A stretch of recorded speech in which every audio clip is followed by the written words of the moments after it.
Hello! Thank you for joining me today. My name is Lauren Stewart and I'm a naturalist here at Maumee Bay State Park. And today I have a very special friend. You may notice this rather large fellow next to me is a common snapping turtle.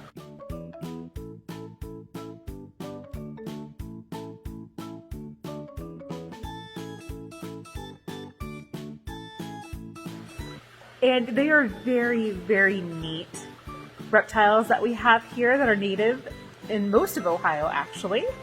They're actually really common in Northwest Ohio as well. And what's really neat about the snapping turtle is they earn their name. So we're going to get a little bit of a closer view. So you may notice he has a very large mouth. It almost looks like a bird beak.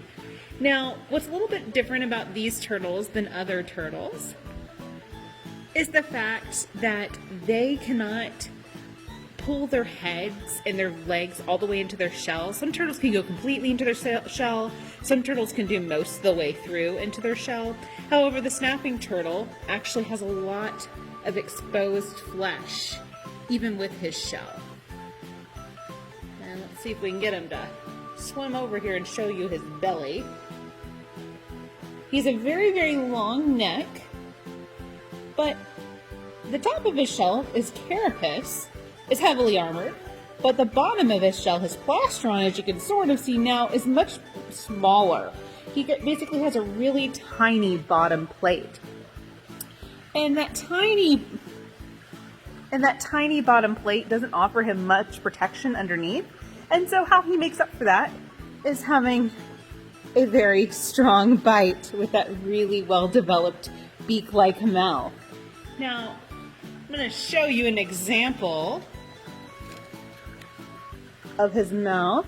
So this is it's called a bone clone. This is basically a plastic 3D printed skull. And so we can get kind of a view of what he looks like here. There's his mouth right there. And then here is this bone clone. This is a full-size common snapping turtle. See, it basically is like a bird beak, and it is pretty substantial. I mean, look at it compared to my head. So they get very, very large. And because he can't pull his head all the way in, and you can see how he lacks that well-developed plastron, that bottom belly plate, that bottom belly shell, he makes up for it with his big bite. So they're very comfortable in the water. There's a lot of myths going around with them that they can shear your fingers off, they could snap a broom handle in half. That is actually not true. Now, just because that's not true does not mean that they can't fully defend themselves, and they do have a very strong bite. However, you're not going to lose your finger to a snapping turtle. The snapping turtle is a mostly aquatic species, so they're found in the water most of their life. They'll sometimes be seen sunning on land, but for the most part, they're going to be fairly aquatic. Now, if they're in the water, he feels very comfortable. So if I approached him in the water, he'd be able to easily swim away. He knows he can escape fairly well. But if you see a snapping turtle on land, that's when they're kind of out of their element. Oftentimes we encounter them during breeding season and egg-laying season. So they're trying to find mates or they're trying to lay their eggs, and turtles have to lay their eggs out of floodplains. So that means a lot of times they have to travel very, very far distances, and which often leads them to crossing roads and things like that. So if you do encounter a turtle on the road, the best bet you can do is try to shoo it to the direction it was going. They're really hard to pick up because they have an extremely long neck. But if you have a broom or something in your car that you can kind of push it across the road if it's not very far, or try to keep it to go all the way across the road, like encourage it to go, they often will hiss, raise their backs up, and they'll snap at you as a defense mechanism. But they're just scared. They're not aggressive. They're not trying to go after you. They're just trying to protect themselves. Often people are told to hold them at the end of their tail and pull them across. That's discouraged because it can actually, their tail is part of their spine, and us pulling onto it with their heavy bodies can dislocate their tail or really hurt their spine and their back. So if you can not do that, that would be best, and trying to find the safest way for both you and the turtle to move it across the road is highly encouraged. Now, as I mentioned, the top part of the shell is called the carapace, and I have an example of a carapace here. So snapping turtles can get about up to 40, 35 pounds, is usually what we see here on average. However, they can get fairly large. This turtle right here probably was a fairly good sized turtle. However, this is what I consider a large medium turtle. They get bigger than this. So that's just something to consider, especially when you're moving a turtle across the road. They can be very large.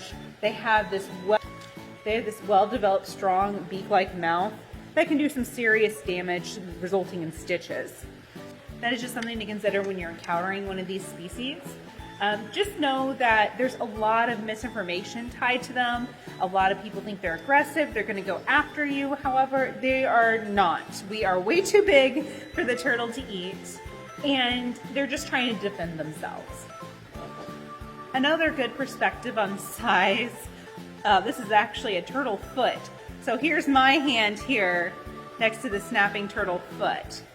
So these guys, as you can tell, not only based on their shell, but based on their feet, they can get very, very large.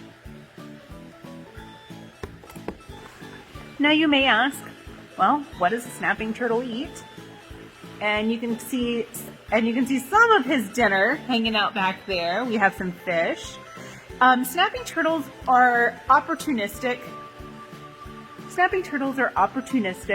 They're going to eat things from fish, frogs, snakes. They'll even eat ducklings, but at the same time, it has to be easy for them to catch, and it has to be something that's slow enough for them to catch. So they have this really long neck that they kind of use it's almost like a snake, how they coil up and strike. This turtle does a very similar thing. They're more of an ambush predator. So they're going to wait for their potential prey to come swim by or come waddle by them, and then they're going to snap. So if you may notice, he blends in fairly well with the rocks and the substrate we have at the bottom of his tank. And that's how they rely. They rely basically on camouflage to help them be a fish and ambush predator. So he's going to blend in with the lake bottom or the riverbed and wait for his potential prey, or in this case goldfish, to swim by, and he's going to strike. Thank you for joining me today in this creature feature with our common snapping turtle. We hope you enjoyed these videos, and please feel free to like and share. Thank you, and have a great day.